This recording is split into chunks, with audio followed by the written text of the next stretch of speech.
Bu qaydaları mütləq bilməlisiniz. Birinci, lüğət ehtiyatını sadəcə sözləri əzbərləməklə öyrənməyin. Öyrəndiyiniz sözləri gündəlik həyatınızda cümlələr vasitəsilə öyrənin.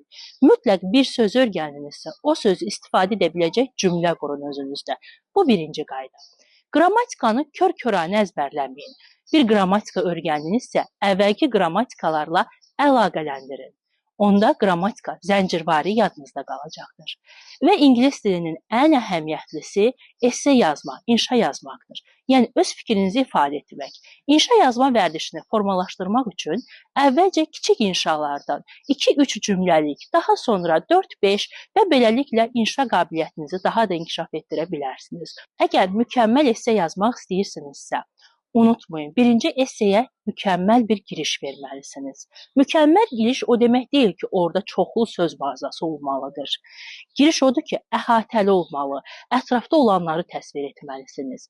Sonra sujet xəttini təqdim etməlisiniz və ən sonunda esseyə aid öz fikrinizi, tərbiyəvi əhəmiyyəti qeyd etməlisiniz. Yaxşı olar ki, hətta bir dənə atalar sözü də qeyd edəsiniz.